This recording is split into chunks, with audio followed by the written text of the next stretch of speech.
one of the lessons that I've tried to hit on the podcast a lot is that no matter how long, like as long as you were going to be in this game, you're going to have challenges, you're going to have problems. The key is to not be hitting your head against the same exact problems every single year. New level, new devil is reality, but also it's a good thing. Like it's progress to be tackling bigger problems or to be tackling bigger challenges. And so that's what I try to remind myself when I'm in the muck of it.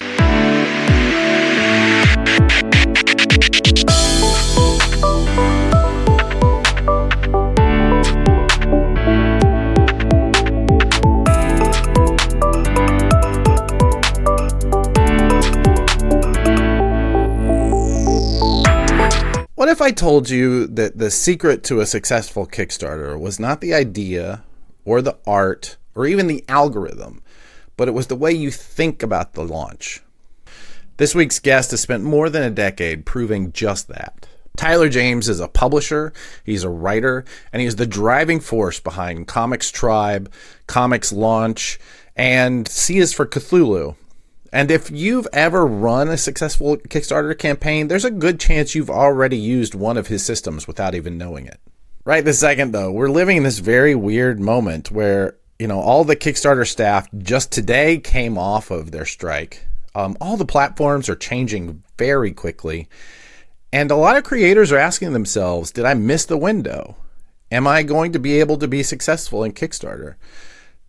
Tyler has been living in the center of that storm for a decade. Tyler has gone from making comics during his classroom breaks to building a publishing brand from scratch and building the most trusted educational platform in our industry. And he's done all of that while doing hit after campaign after campaign on Kickstarter.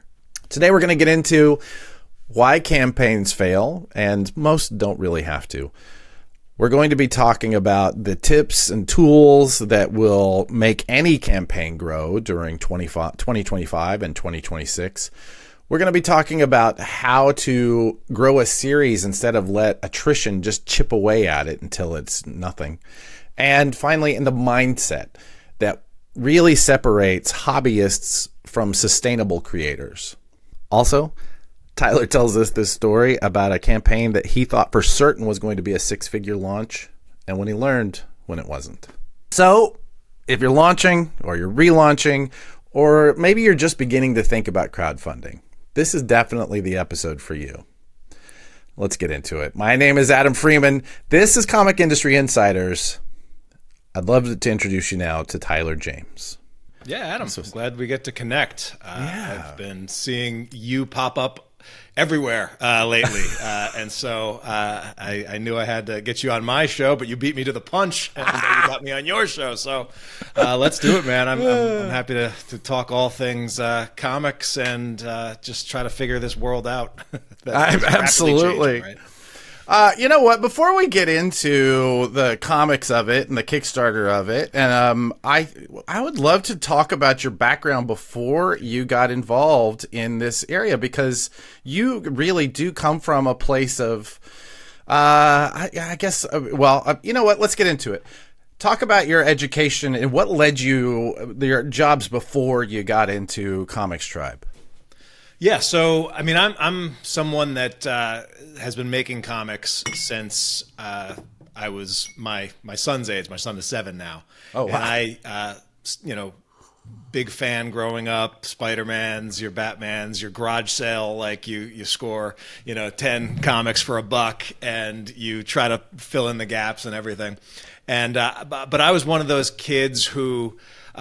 Was kind of into comics among a million other things, among baseball and baseball cards and all sorts of other stuff. But the image revolution really changed the game for me, because it was the first time that it dawned on me that these comic book worlds weren't just something that always existed since I was born, but these were actually worlds that were created. And it turned out some of the people that were creating them weren't all that much older than me, right? Right. and that sort of in my early teens, I started paying more, like as much attention about like the names on the inside front cover of the book as I did the characters that were in the book, and it quickly just caused me to want to start making comics. And so that's always the unlock, isn't it? Right? It's getting to know that these are it's not just Batman, but it's, oh shoot. I mean, it's like Denny O'Neil, right? Just knowing that Denny O'Neil does the Batman that you like that becomes the big unlock, right? Exactly. Yeah. And you start to see the subtle differences between styles and then writers and so it was definitely eye opening.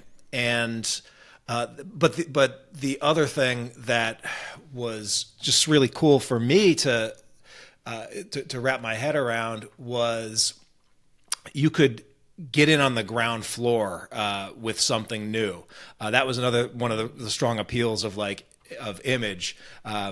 There was a frustration back in the day, and now we're showing our age, Adam, but there was a time when everyone that started reading comics would just have to come to grips with the reality of life that you would never be able to read all of Spider-Man or all of Fantastic Four or all of anything, and unless you became independently wealthy and had had Nick Cage money to burn on a on a collection, like there was no digital comics, there were hardly any graphic novels or trade collections.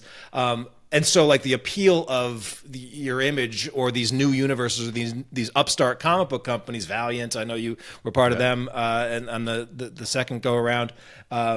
But yeah, like there was something really powerful about being able to get in there on the ground floor, and so that's something that kind of always stuck with me.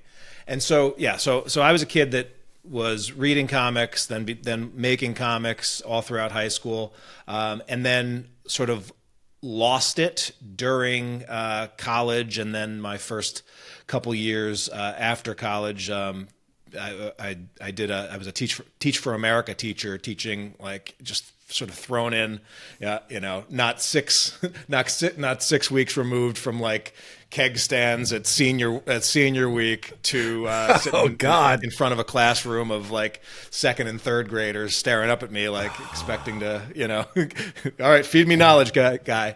And so kind of got thrown in the deep end, and that was really a world where just surviving for a while was the name of the game. But by the time I was around 25, I felt that creative void that was gone, and then that I had no longer created comics, and I sort of just on a whim stumbled across a comic book script writing course that was being taught at a continuing education program, and so I enrolled in that, and that was like me suddenly rediscovering comics and realizing, oh wow, Image Comics is in a completely different place, and the writers have suddenly, this is sort of a writer's era, and that there's a real art to comic book script writing. When I drawing in comics and as a kid and in my teens, I didn't know going in whether the comic was going to be 15 pages, 28 pages. We just sort of took it one page at a time, one beat at a time.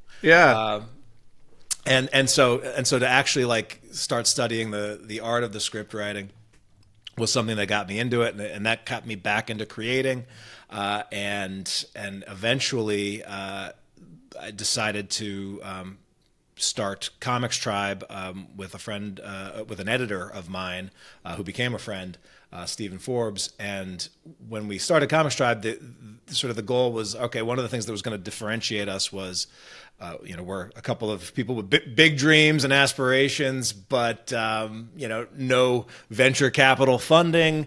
But one thing that we could differentiate ourselves is we could just really like chart this journey, share what we're learning along the way of this whole self-publishing journey. And so like that's been a journey from, creating those first books to getting into the world of like micro distribution and getting them into a handful of shops, and then trying to use that exclusivity as a selling point, and then and then gradually parlaying that into a diamond distribution deal, which then only became viable because crowdfunding came around, and we realized, oh, well, here's something that could help fund this stuff.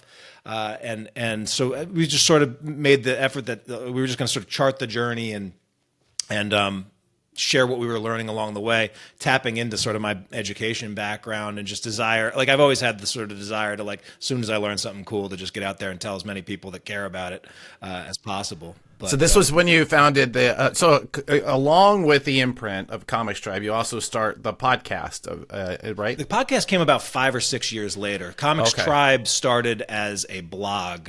And I spent several years just doing weekly columns, and Steve spent 5 or 6 years just doing like 2 weekly columns. It was impressive stuff just in terms of output as a sort of a side hustle, along with what we were creating publishing wise. But after COMIXTRIBE had sort of had some initial success, and we had some our first round of books out into the direct market, and then we got into sort of the second round of titles. Like, some of the creators that we were working on, some of the writers that we were working with, were getting a lot of good traction with the books. And with my name as the publisher, I started to realize, oh man, like, these books are actually really good, and they're winning like these awards, and they're getting acknowledged by people that are like in the industry, but the sales aren't really matching up. So I sort of went on a crusade to master marketing, and I was sort of at the same time I was working, I was building COMIXTRIBE on the side as I was working as a educational game designer, and one of the projects I was working on was like this marketing game for marketing college level students. So I'm cool. here like giving myself a crash course in marketing to build this video game, but then like, all right, how do I apply all of these interesting concepts and tools and things like everyone who's not comics but in real business like is doing all the time: the list building, the lead magnets, the funnels, the putting in various psychological triggers into your approaches. And a lot of that was stuff that you kind of have to do, but you don't necessarily, but isn't necessarily being taught. And so that led me to a lot of podcasts, because that was, I'm walking the dog, I'm doing the dishes, I've got time on my hands. And so I'm just like absorbing all of this stuff. And much like if you read enough comics, you're eventually going to want to make one. You listen to enough podcasts, you're eventually going to want to start one for yourself. That's pretty true. As somebody who was a fan of podcasts and really kept saying, I need to start one. And honestly, when I look back, the only regret I have is that I didn't start it earlier. It really has made a big difference. Yeah, it's fun. I mean, it gets you having conversations that you're just not going to have otherwise, right? Yeah, exactly. And opens a lot of doors that way. But one of the things when I started the Comics Launch podcast was that I sort of took a survey, and I was thinking about the stuff that was resonating with the COMIXTRIBE blog readership, and the comments or the questions that people that like had connected with COMIXTRIBE stuff. What were they asking me about at comic book conventions, or what was getting the most traction, what articles were getting the most coverage, or just ranking the best. And most of that was around comics crowdfunding. Now, if you rewind back to 2011, 2012, there was a lot of skepticism around crowdfunding, and I myself was pretty skeptical. Like, this couldn't work, and I think the first 4 projects I backed all failed miserably. But eventually, they started to hit. We were able to launch our first project back in 2012, and it had 450 backers and raised $26,000. And if you had added up every dollar that COMIXTRIBE made prior to that launch at every convention for several years, it probably wouldn't have even amounted to that first $26,000. So it really was one of those things that was just like, oh, wow, okay, this is a thing. And how can we make this thing sustainable? And so we kept writing articles about comics, about Kickstarter, and kept launching and kept having some success there. And it was helping us grow the COMIXTRIBE brand in a lot of different ways. And so by 2015, when I was in this marketing absorption phase and decided to start the podcast, I wanted to take a marketing rule of thumb that, like, niche down, niches are in the riches, have a focus, as opposed to just doing another comics podcast that could cover anything. And so I was just like, all right, well, you know what? I'm going to set out to create the #1 comic book Kickstarter comic book crowdfunding podcast on the planet, because there is not another one. So, hey, there's a blue ocean right there for me. In my notes from the research on you was the phrase "niche until it hurts," and I thought, man, is that to describe my career? Jesus. Yeah. And it's something that honestly we didn't necessarily do with the COMIXTRIBE comics brand. The niche was kind of like, all right, who do we know that's making cool comics, and do we want to publish these? And eventually we sort of sorted that out. But with the podcast, I definitely wanted to at least start with a niche. And so with that, I was like, you know what, I'm going to do this. I'm going to make a commitment to my audience that I'm going to do 24 episodes, and we'll see what happens. And I just sent to my editor episode 538. We've been doing this weekly for over a decade now. And so, yeah, it's been something that apparently I haven't run out of stuff to talk about on the show. So, well, it's good to hear. but yeah, and it was really out of like, what am I really interested in? What's working? And then also, at that time, I think I'd done like 5 projects and that have raised collectively like about a little over $125,000 at the time. So it was definitely not like the most out there, but also 5 for 5, and it felt like I had figured some things out. Yeah. And at the same time, at that point, when I recorded that first episode, more people were failing. More projects were failing than succeeding in the comics category. And that was something that was like, oh, there's a lot of these projects are really good projects. They're just missing the mark in one of a number of ways. And if we can, and I'd love to be a part of helping to send that trend in the other direction. Because, man, like, whether you're like people that put in have a very successful launch or have a launch that fails miserably, in most cases they're putting in similar amounts of effort. True. It might just be the wrong, a few things missing. And so, because of all the blood, sweat, ink, tears that go into a launch, you want to see as many of those succeed as possible. And the cool thing is we're in a world right now where over 70% of comics projects that have launched now succeed.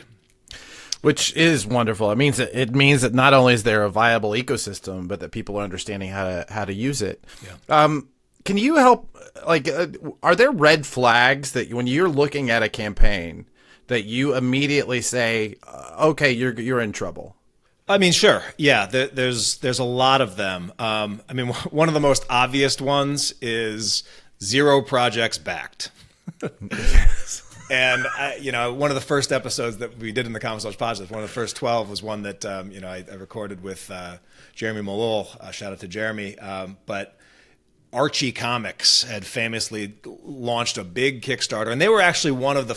And this was back in the days where, like, if you were a major comics publisher and you're launching a project on Kickstarter, that would automatically get you some pushback. Yeah. But they did so without a lot of understanding about best practices on Kickstarter, and they did so without showing any projects backed. And I think around the same time, Spike Lee also launched a project, and he was defensive. He's like, I give so much money to indie filmmakers. You don't even know about my country. But it's like, what was happening and what was really cool about Kickstarter, especially in the early days, but still to this day, is it is a community. And so if I see someone launch and have 0 projects backed, one, it tells me like, well, how long have they been a part of this community? Two, do they even know what it's like to be a backer and what backer expectations and Kickstarter expectations are? And then three, it still sends out a message of, takers versus participants, right? Yeah. Are you just, swooping in? And that doesn't mean that it's a death knell to launch when you if you have 0 projects backed, because ultimately, and this is something that I think is a big mindset shift that every creator,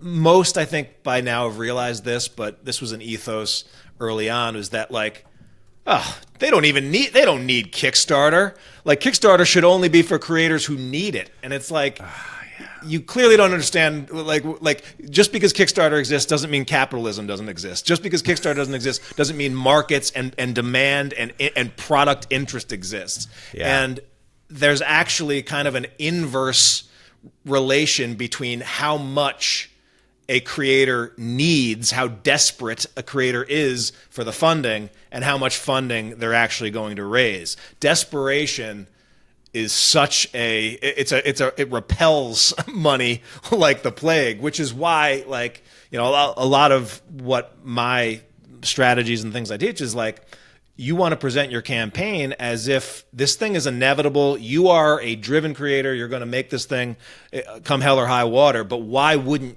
you, the backer, want to be a part of this awesome journey? And that your dollars, your support, your retweets, your shares, they make a real impact and difference and sort of bend the curve of positive awesomeness in the universe just slightly. But you don't want to come off as desperate, because desperation always repels. That is very true. And it's like that everywhere. You really have to go into every conversation as though you don't need it. Right? It's I'm here because I think that you are going to get something out of this. I think that you are not only going to contribute and become really valuable to this, but that this is going to impact your life. It's going to make your life better. That is part of, that's a big chunk of what the sales process is how is you being involved going to make your life better? Yeah. So that 0 backer thing, it's still, it's an easy one to just check for. The other thing is just wildly unrealistic goals, and goals being set that you would and not even having an understanding of what it would take for certain goals to happen. Now, I'm a big fan of having high expectations, or for your team or for your projects. I just had a pretty amazing thing happen with one of our properties that it's oh wow, that it's bucket list awesomeness. But so shoot for the moon, but at the same time, you want to also understand the Kickstarter, at least, is a all or nothing platform.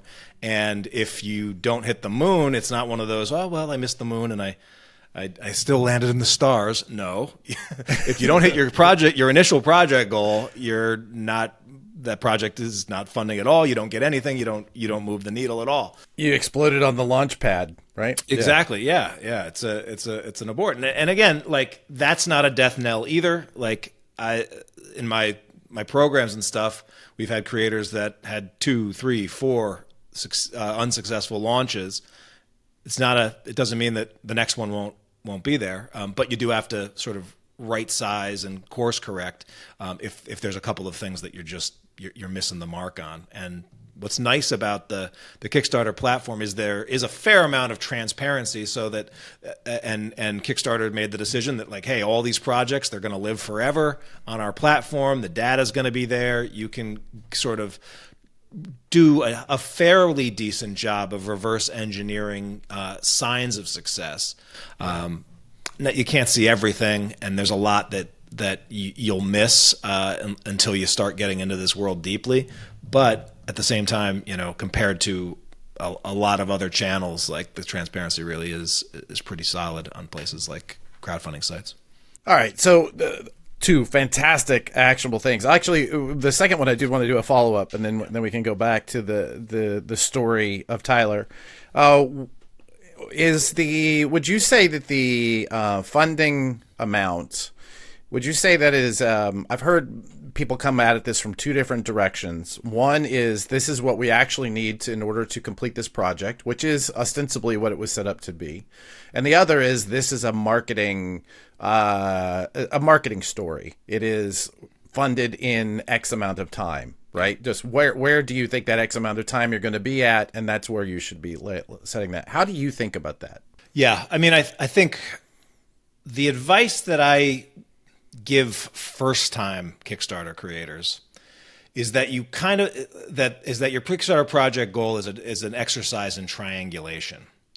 You want to make sure that your goal falls within the range of what you absolutely need in order to do this thing, and what you are likely to raise given what it is you're trying to do and the audience that you're actually bringing to it.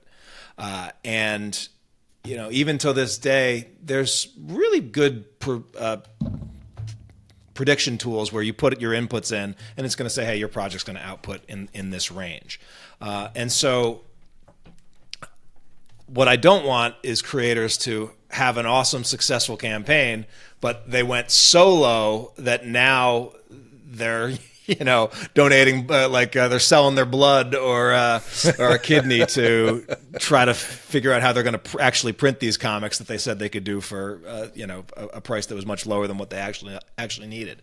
But I mean, I see a lot of creators, especially veteran creators, that are launching with a goal that actually has no.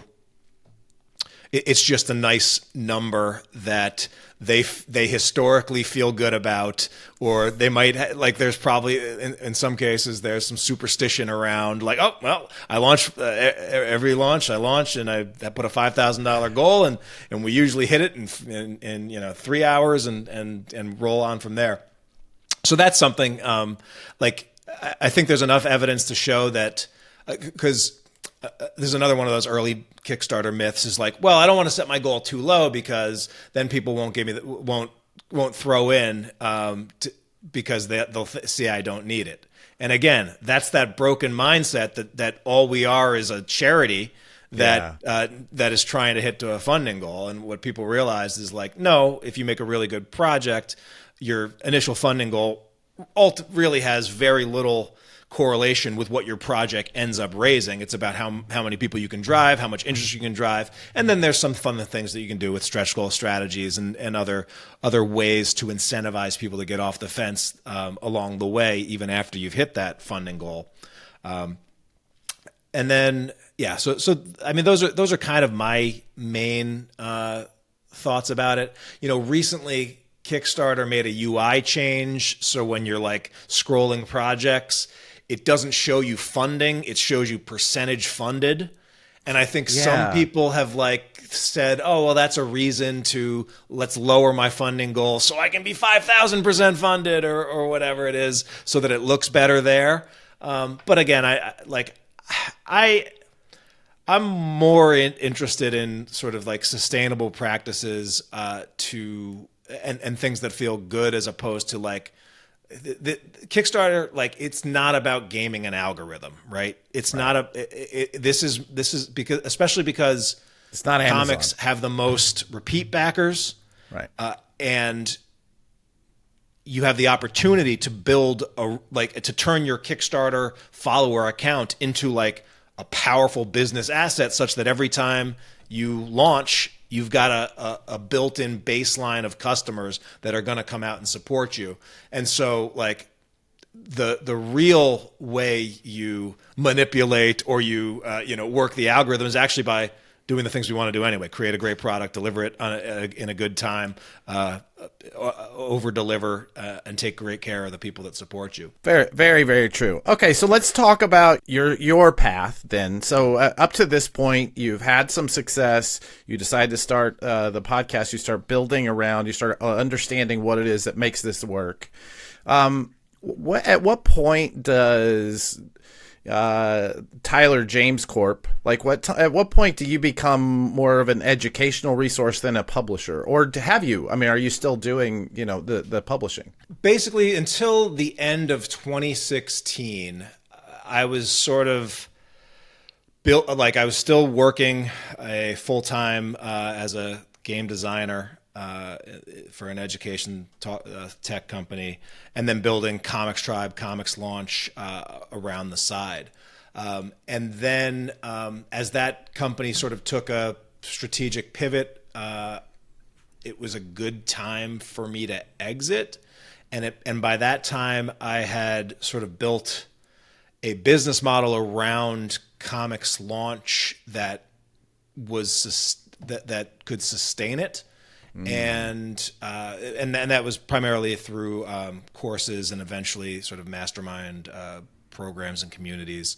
And so basically, like, my full-time job since 2016 has been working on COMIXTRIBE publishing projects. We also so COMIXTRIBE is our comics and graphic novel line, but a sub-imprint of that, which has gone on to be like one of our most successful things, is the C is for Cthulhu brand, which is a children's book and toy brand that has been just like a juggernaut on Amazon, but also Kickstarter, very successful on Kickstarter. And yeah, so that's been like a surprise. If you had told me 5 years, like when I first started COMIXTRIBE, that like, hey, your biggest success that's going to go into 6 printings and be translated into 4 foreign languages, and you'd have people reaching out about trying to pitch it as an animated TV show and all this stuff, like, that was in no way on my radar when I first got into this, but it turned out to be a really happy thing. And I said my son's 7 years old. He's grown up with C is for Cthulhu in his life, so I have he's been our model for every Kickstarter campaign, and so I basically have 7 years. Like, we launched a project 2 days after bringing him home from the hospital, and he's been my model ever since. And so now it's kind of sad because he's like aging out of the whole stuffy thing. So I've got to find some new models. Some of my nieces and nephews might have to pick up the mantle. Honey, I'm sorry. We're gonna have to. We have to get. I'm sorry. We're gonna have to have another kid. I need models. Daddy's got to be fed. Yeah. I mean, yeah. Well, that's wonderful. I love that, and I think it really does encapsulate so much of what we built our company around, which is just this, experimentation and kind of love of the game that allows you to constantly be tweaking and experimenting and looking for the holes, and you find those really valuable veins when you do it that way, right? I can't imagine when you started. There is no possible path where you thought that you were going to become an educator when you started publishing. That just doesn't. It is not the case. You just found it, and you realized that those were where your interests lie. I absolutely love that. All right, well, let's talk about some of the. Let's dealing with the going back to the Kickstarter understanding. What would you say? I mean, you've had some obvious successes. Are any failures that stick with you? Oddly enough, one of my biggest and this is kind of the Kickstarter game, right? Yeah. It is an expectations game versus something else, versus like actual results. Like I've had creators that I work with who will complain about $10,000 launches, and creators that are ecstatic to get their $500 project funded and get it off the ground. And again, it comes down to expectations. So like after, I'm not even sure which number Kickstarter was, probably like 15 or 16 or something like that. But I sort of in my head had all right, I'm gonna have my first $100,000 Kickstarter launch. This was for a spin-off project of like the C is for Cthulhu brand, and I had been sort of doing all the marketing stuff, building that list, doing everything that I thought I had it all sort of all figured out, and launched it. And by the end of the campaign, it was our most successful launch ever, and still was $50,000 away from a $100,000 launch. And I was sort of in this thing of like, man, apparently it's harder than that. And you know, the kind of, one of the things is like, you don't actually know how to do something until you've done it. And so it's like, I kind of came around, it was like, okay, well, I haven't learned all the lessons that I needed to learn. And it was still like 3 or 4 more years before we were able to actually hit that $100,000 launch. But you know, it was definitely lessons learned, and funny that, like, again, had you rewound the clock 4 years and say, hey, this launch is going to make $49,000 or something like that, for a selling a thing that doesn't exist yet, to people that are going to give you money months before you're going to send it to them, like, that still would have been like, what are you even talking about? But so like, we as human beings and as creators, we sort of normalize success like you wouldn't believe, and then so that is definitely something that you know, was eye opening and a lesson. But you know, I think I've been pretty. The nice thing about having Comics Launch and having the podcast and having the community is that any failures that I have, and I've made a ton of mistakes, but they end up becoming the thing that I can then teach on the podcast. I can be my own cautionary tale in a lot of ways, you know. So I'm actually extracting a decent amount of value there. And you know, one of the lessons that I've tried to hit on the podcast a lot is that no matter how long, like, as long as you were going to be in this game, you're going to have challenges, you're going to have problems. The key is to not be hitting your head against the same exact problems every single year. You know, new level, new devil is reality, but also it's a good thing. Like, it's progress to be tackling bigger problems or to be tackling bigger challenges, and so that's what I try to remind myself when I'm in the muck of it, because you know, 2025 has been a crazy year for ups and downs and all sorts of stuff. For all of us, it has been the best of times and the worst of times. It really is. Yeah. Okay. Well, let's dig in. I know that you built so much structure, and one of the things that always drew me to what you teach is the same things that I teach. Is just it's not about these big wins. It's not about go big or go home. It's about, let's build a structure. Let's build a system that will grow every year and grow and grow and grow, and start bringing some of those things that we're looking for in as we're ready for them. But as you're looking at, as you're teaching somebody from the very beginning, let's say you've only got 10 minutes and you have to give them the biggest lessons they need in order to go into this world. What are the components of a successful campaign that people shouldn't miss? Yeah. So, I mean, there's an exercise that I do, and I actually included in my the planner that I put out this year, the Comics Launch Planner. This is basically like, I tried really hard to get a copy of that here before our episode, and it just doesn't work out. So yeah, sorry about that. We did just get it on Amazon though, so that's great. That's fun. There's an exercise that I still force myself to do every single campaign. Yeah. I just call it the 15-minute crowdfunding plan exercise, and so these are like just questions or things to think about and to get out of your head before you even get into this, but.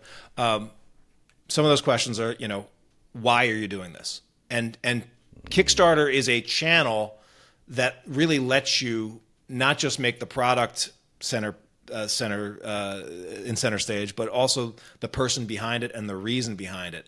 And when you can connect your book to a bigger why, a bigger reason, a connection that can make it stand out. One, it makes it more memorable, and two, it has more ways that it can connect to people who might not initially resonate with the thing that you're creating per se, but might resonate with the reason you're making it.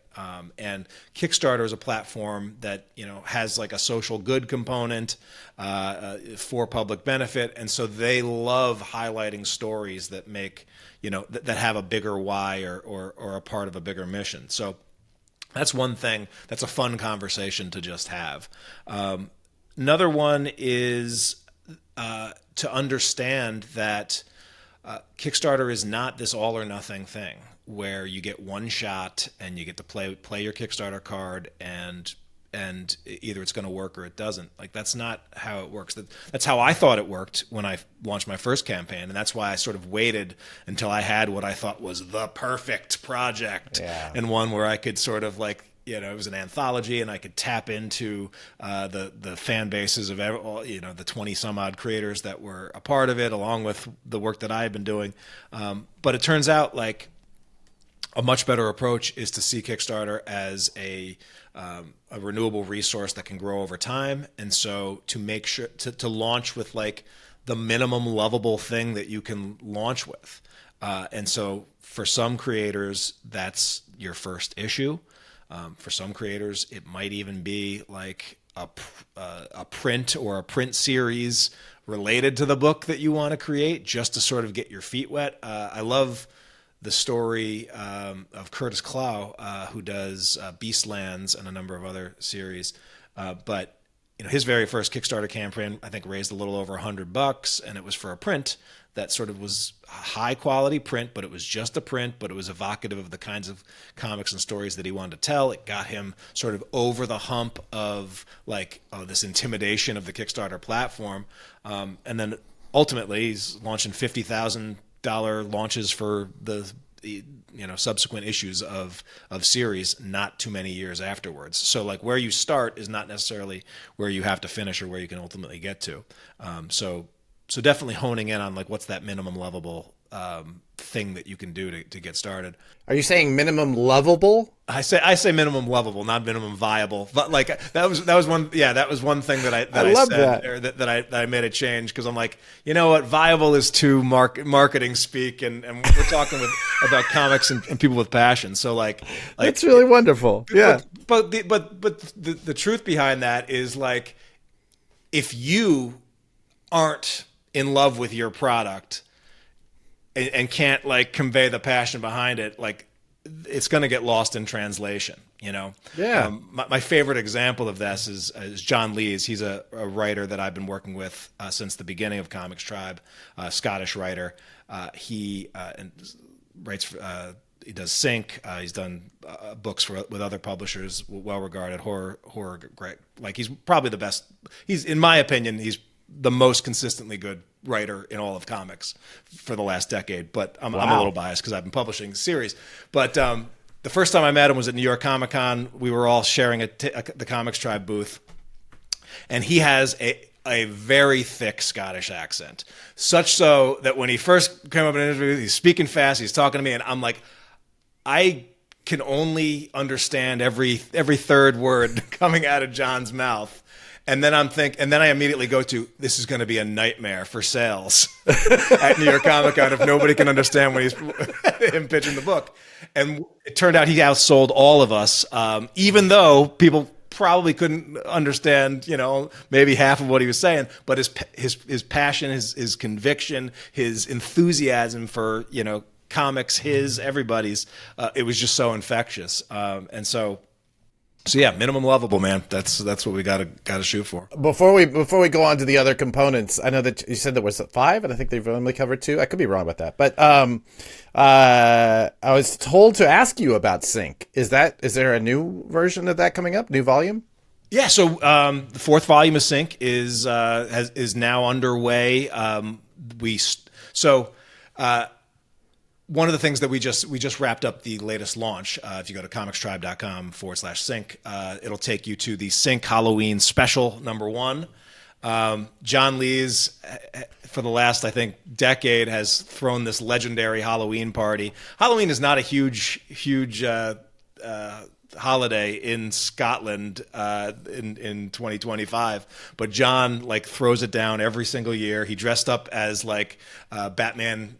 Animated series Batman, and dressed his dog Oscar in a full Robin suit. It was an awesome pick. But anyway, yeah. So the latest episode of Sync is a Halloween special that kicks off the 4th volume, and sort of John's love letter to all things Halloween, and just a great way to sort of continue that ongoing crime horror series, which has been a tremendous thing to work on. It's definitely just been a lot of fun. It's our longest running series, but one of the interesting and fun challenges, now that it's shown that Kickstarter can be a place for serialized comics, and actually serialized comics are among the ones that do the best on Kickstarter, but there's still this now intimidation factor as you get like 16 issues deep into a run, is how do you find ways to make it a welcoming place for new readers, and not just rely on your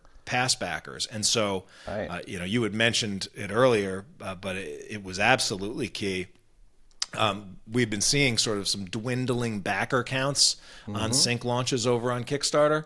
And so for this launch, I took the Halloween angle and just put a renewed emphasis on pre-launch strategies.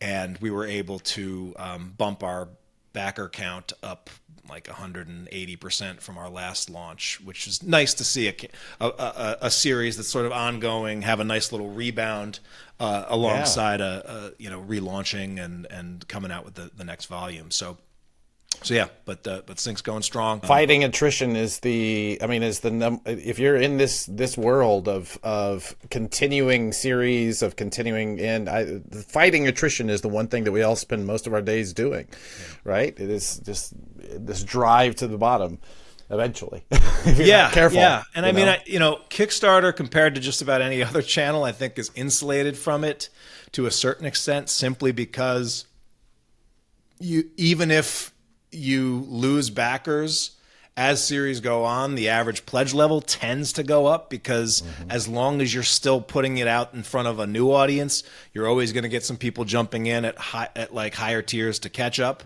And so like the infinite backlist that many comic book shops no longer carry is something that most Kickstarter creators that are doing series are able to offer.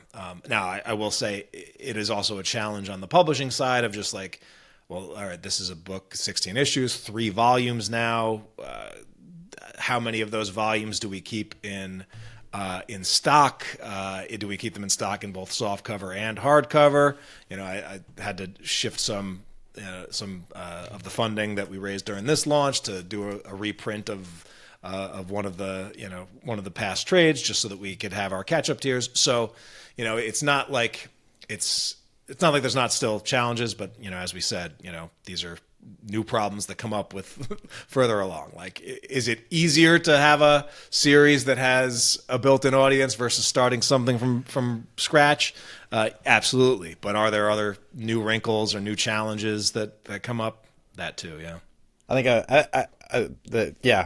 I can definitely see that, and it has been in my experience as well.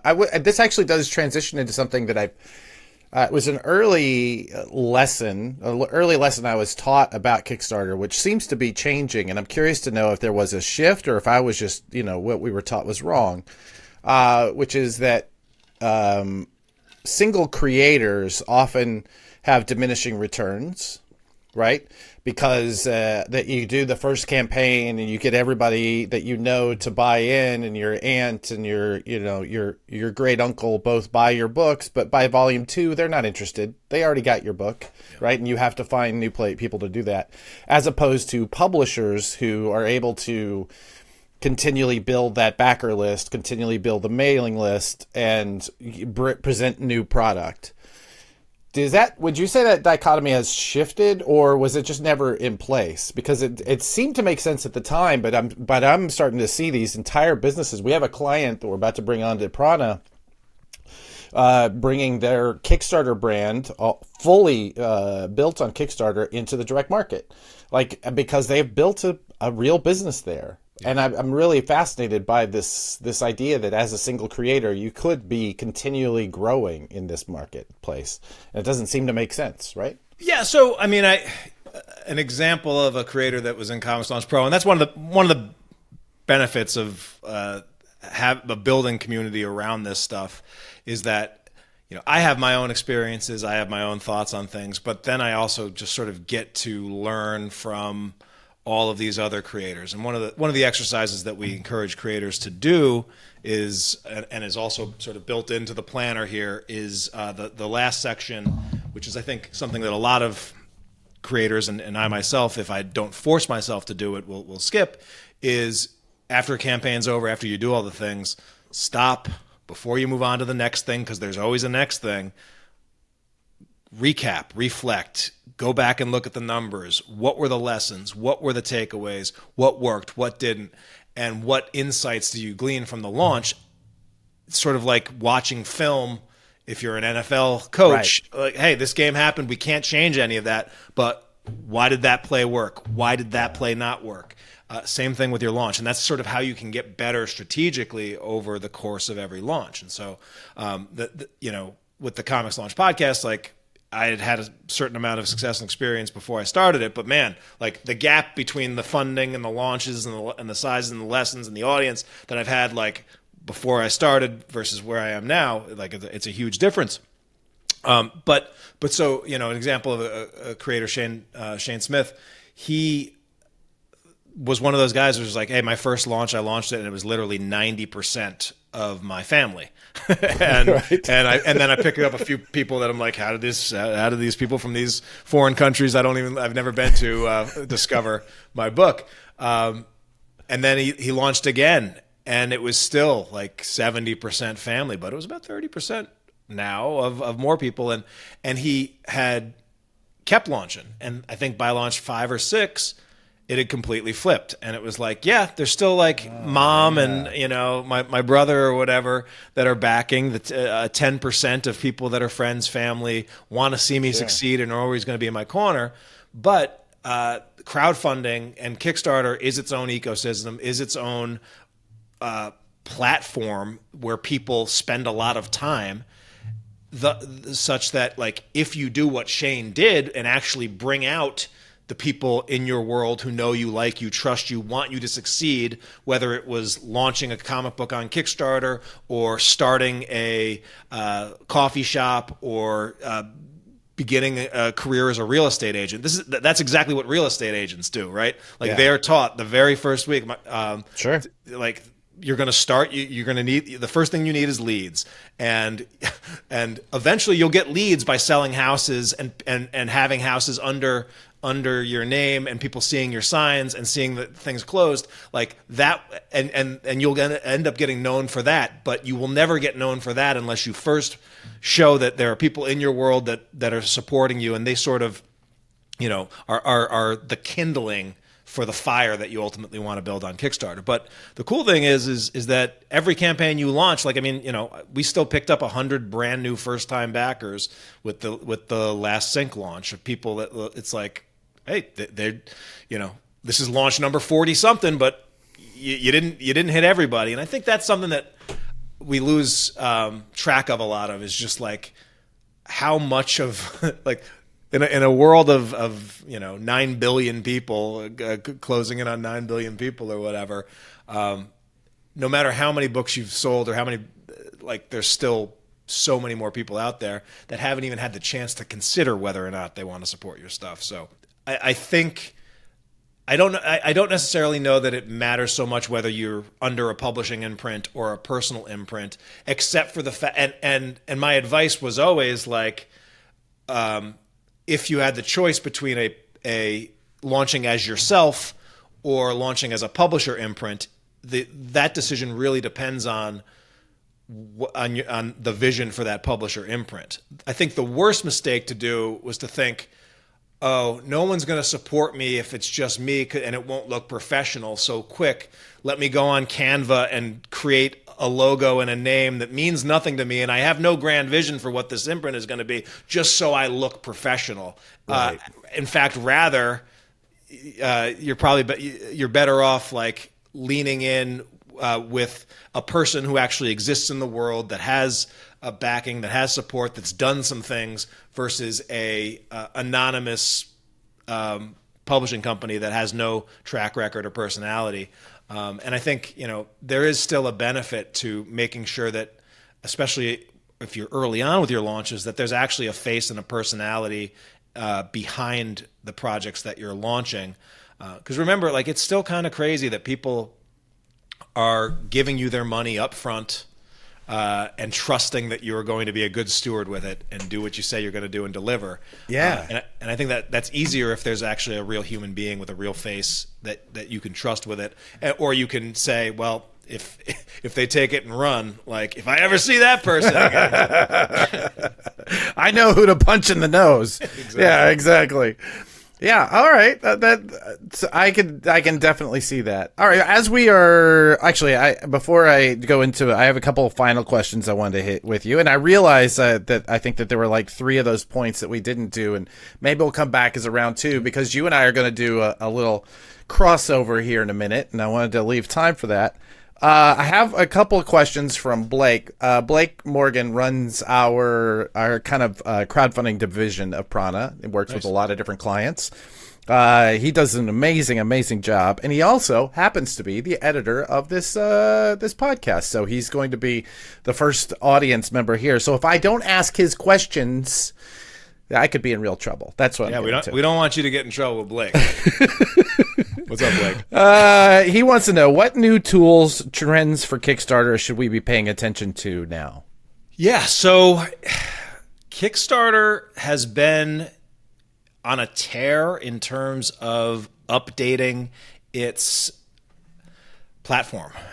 Kickstarter was very unwilling to change just about anything for a long stretch. And so, on the podcast, I probably went years where maybe there's probably 8 years of the podcast where I might have had just a small number of like, oh, hey, this is new on Kickstarter.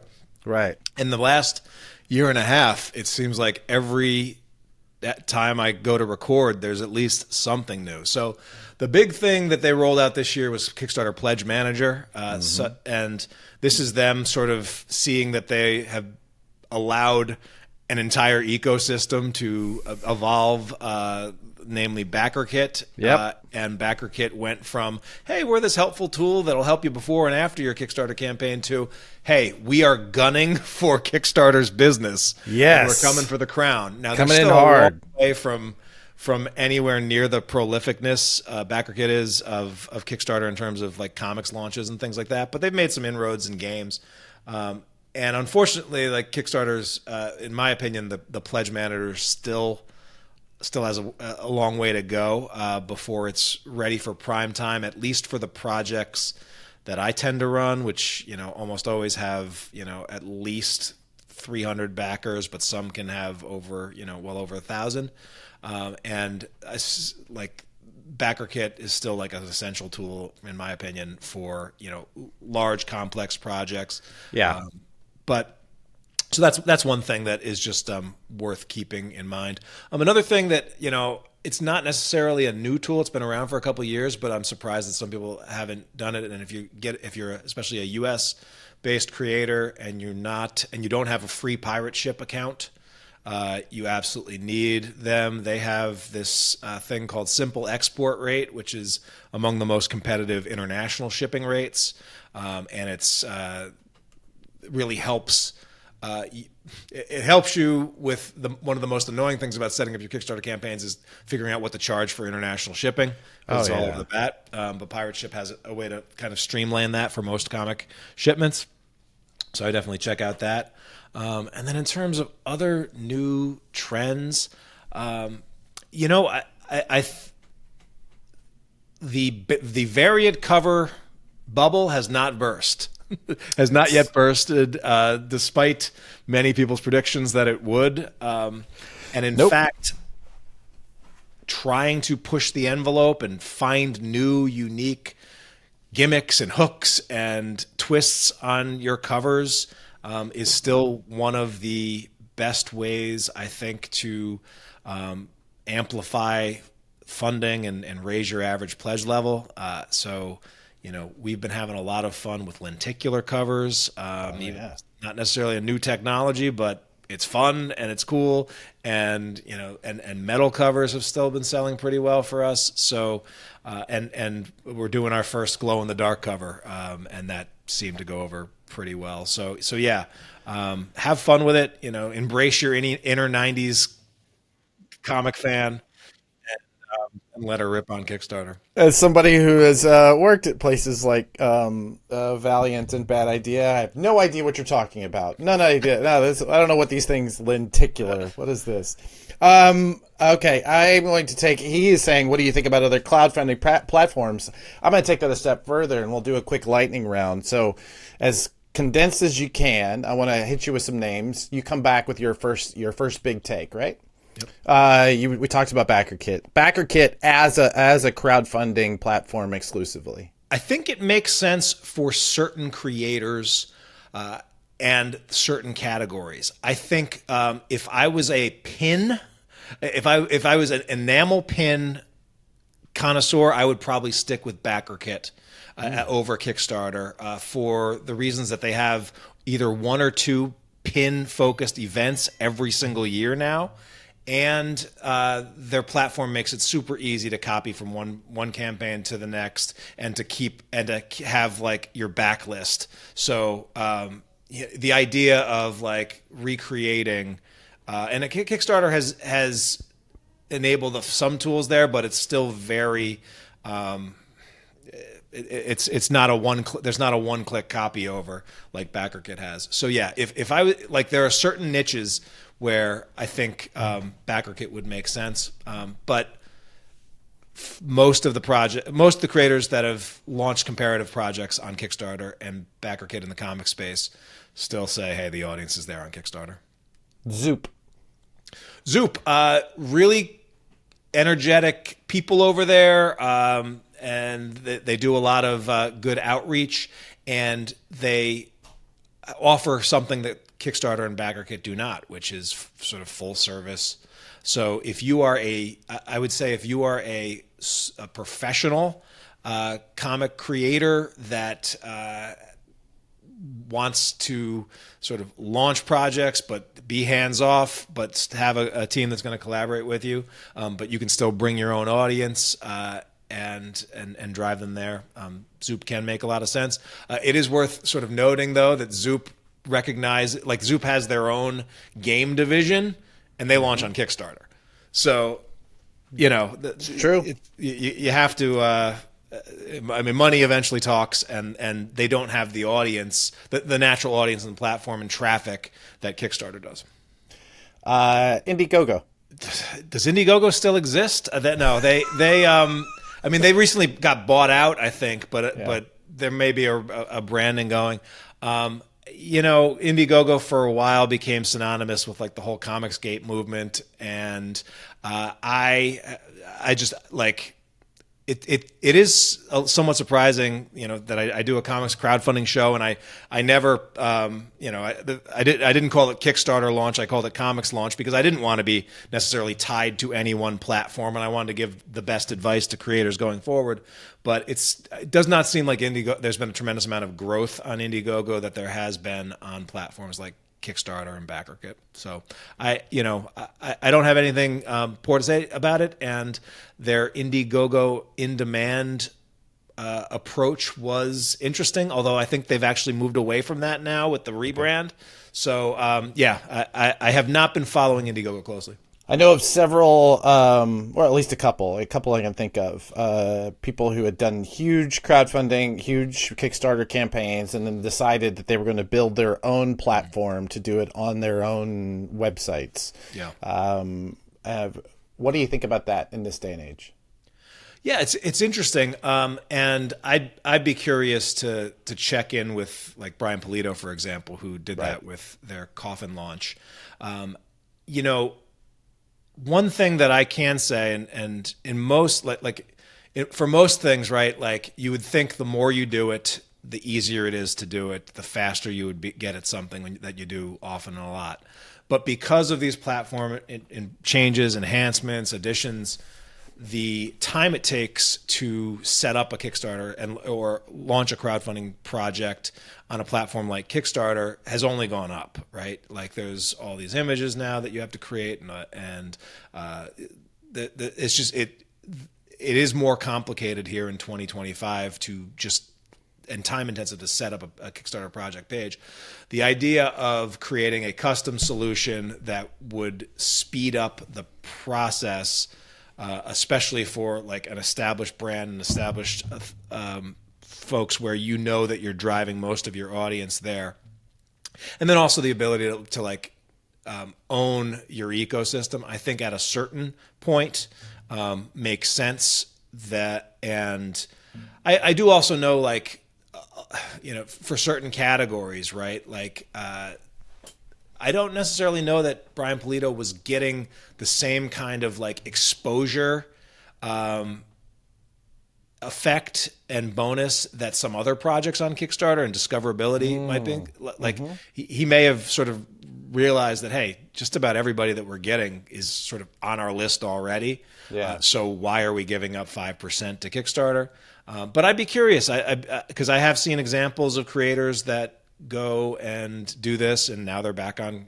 They come back. You know, they always come back because it really is hard to drive all of that traffic, and Kickstarter especially has done a lot to drive repeat traffic back to when you launch. So when I launch a project on Kickstarter, Kickstarter is going to notify everyone that's following the project before I launch. They're going to notify everyone that has backed a project. They're going to notify most people that backed a project by me in the past. They're going to include my project in the updates that other projects that are similar to my projects are sending out. And a big portion of, and they will also, you know, in their metrics, they take credit for as much as they possibly can so that you keep coming. But I think there's a certain amount of people that would only discover you there and are going to miss you completely if you're launching on a website that has no traffic when you're not live. When we are recording this on November 7th of 2025, the staff of Kickstarter is currently on strike. Yeah. How are you thinking about that, and how is it affecting your interactions with the Kickstarter system? To my knowledge and to my understanding, about 60% of the staff is a part of the union, and they have been on strike for as long as the government has been shut down. So there's a little time capsule. That's a good point. Yeah. It's, you know, the fact that I was able to launch a full Kickstarter campaign and use the site as I normally have, and didn't really see much of a difference from a creator background, and just from my creator's perspective, was something that you know was interesting, right? You would think if that much of your workforce was down, but it is, you know, the core architecture of the site itself seems to be pretty robust. So that is a good thing. One thing that I think we weren't getting was the kinds of like extra help that sometimes we've gotten on Kickstarter. So we didn't get a Project We Love tag. We didn't get mentions in the newsletter and things like that. And so I think while I have seen their newsletters still go out to a certain extent, they've sort of been more boilerplate and less, I don't know, maybe a little less personality behind them. But yeah, as of right now, I don't. I think for most backers' perspective, I would say most backers probably don't realize Kickstarter's on strike, and most creators haven't yet seen much of an impact on it. I guess, you know, one of the things that there's a site that I read a lot, Kevin Laporte, Comics Crowd, where he literally like reviews every comic book project that launches on Kickstarter, and it does analysis and other things about it. But you know, he has noticed that there's a lot of projects that get past the goalie, right? And so I do wonder if Kickstarter has set everything to automatic review and not manual review, such that now we're seeing more of these like AI slot projects that pop up, and so that would be something that, like, if there's less people manning the gates. We also noticed that it had always been in the Kickstarter rules, like, you can't have multiple live projects. Right. And there are, I saw last month that there was a company that had 3 live projects under the same account, like concurrently. And I'm just wondering if, like, is there just no one manning the gate or checking that? And is that, you know, and was that an exploit, or have they changed their policy and just not updated the policy? Yeah. So, you know, these are some, you know, little quirky things that only I and a few small people that are interested in this subculture of comics and Kickstarter are wondering about. But, you know. Well, now the literal dozens of people who listen to our podcast will be checking that out as well. So, yeah.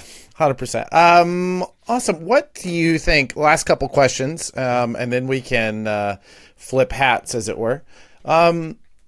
What do you think is the biggest risk facing comics as a Nico community, right? As the crowdfunding community, the comics community, what do you think is the biggest risk facing them right now?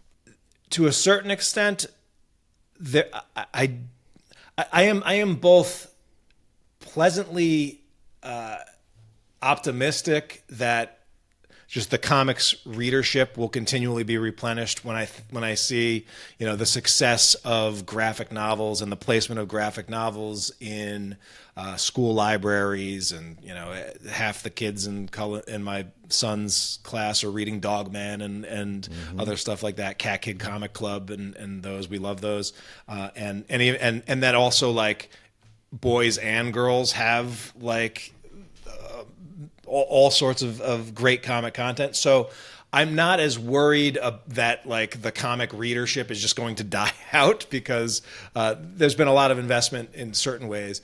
I do wonder how that pool ends up, like, shifting into the Kickstarter ecosystem and universe, which has become a big thing for indie creators. I also, like, you know, my journey, like, getting in comic shops, the direct market, like, being relevant there was a big focus for the early part of the COMIXTRIBE journey. And here in 2025, I feel like I have less answers and less of a vision for what that even looks like than I did when I started. You know, the ramifications and of COVID and the Diamond dissolution to whatever it is right now, and then what's going forward. And so, like, you know, I do think you're in a good spot with what you're doing with direct market solutions, because, you know, even someone like myself that's been in this game for a while, like, I don't have a strong direct market strategy right now, and I'll be willing to admit that. And we're just trying to sort of figure out, and you know, thankfully we've got things like Kickstarter, and, you know, conventions are still in place that are options on the table. But I'd be lying if I said, you know, or if I didn't, you know, admit that, you know, there's probably more that can be done. And that figuring out what this new ecosystem in the direct market, and even what the direct market is, and how to get to it and how to work with it going forward, is it's something new to figure out. And so I'm glad there are people out there that try and help folks do just that. I have no doubt that that's going to be a big chunk of what we're talking about in the second part of this conversation over on your channel. Absolutely. So this is like one of those old comics where the battle begins, and we got a cliffhanger, and you just gotta have to jump over to Comics Launch to see how this whole thing shakes out. How do people find you? And are there any big takeaways you'd like for people who are listening to this to take, that it's not just reaching out to you? Like what would you like folks to be doing after they've listened to this episode? Just to get a few things out there, you can listen to me the same place you are likely listening or watching this, Comics Launch. We do have a YouTube channel, but every one of our episodes as podcasts don't necessarily show up on the YouTube channel, but we do a lot of live streams there, and I'll occasionally make a video or two. So check out our archive on YouTube. But then Comics Launch podcast, which is about comics, crowdfunding, marketing, mindset, audience building. A lot of interviews, a lot of just how-tos, and I recently did a series, 2 episodes on sort of revamped for 2025, going into 2026 pre-launch strategies. I got into how we sort of reversed the trend of declining backers for a particular series. So check those out in our archive, and it's wherever you listen to podcasts. So that's Comics Launch with an X, COMIX Launch. I would also point you, if you're somebody that like wants to get into this world, but you're like, oh, did I miss the boat on crowdfunding? Is the bubble going to burst? I was saying no to that question 8 years ago, that the bubble was about to burst, and I keep hearing people say it. And the reality is, like, the vast majority of the world still has never backed a Kickstarter project, and they are still growing year over year. And the best time to start probably would have been back when I started, or even before. But I sat on the sidelines. I probably should have started a year earlier. And so even though it's been a while, like Kickstarter, is still like, if it was a teenager, it'd only be learning to drive right now. So I think Kickstarter crowdfunding still has a lot of growth potential still to come. And so I've got a 1 hour class you can check out that's sort of the best of my system distilled into 1 hour. You can get that at comicslaunch.com/class, or just head over to Amazon or go to comicslaunch.com/planner, and you can get my comic book crowdfunding planner, help you out. Just put... Gets like so many of those launch ideas out of your head onto paper. I'm a big fan, even though all of our tools are digital this year. Like, I just love the magic of like taking crazy ideas that are in your head, getting them on paper, and then being able to go back, pull it off the shelf, and be like, I freaking did that. How did I do that? Oh wait, I've got an archive right here. So that's kind of just some things that I'd like to point out, and those are the takeaways that I'd like people to take away. Is that I think we're still all trying to figure this thing out, but we don't have to figure everything out. There are solutions out there. There are strategies that are continuing to work, and then a big thing is like having conversations and surrounding yourself with people that are interested in this weird little niche and world. Like, community has been everything. There's a reason I called my company COMIXTRIBE, is because for a long time I was like the solo act, making comics but doing 100% of everything myself. But things really leveled up when I started to say, hey, wait a minute, there's a community here. I can learn from these people. We can collaborate, and we can make better stuff when we work together. So remember that. Keep that in mind too. Find your community. Find your tribe. Oh, I love that. That's a great sign off for me as well. I'll keep your, that's the same call to action. Once again, thank you. This has been Comic Industry Insiders. We do this every week if you're just happening on this one. So please do give us a subscribe and check out our past archive of, I think we're coming up on 100. I'm nowhere near your 500, but we're getting there. Awesome. Thank you so much, Tyler. This has been a joy, and I'm looking forward to flipping because I've never done this before, so this is gonna be fun. Awesome. Yeah, man. Look at us, efficiency kings here. All right. Namaste, y'all.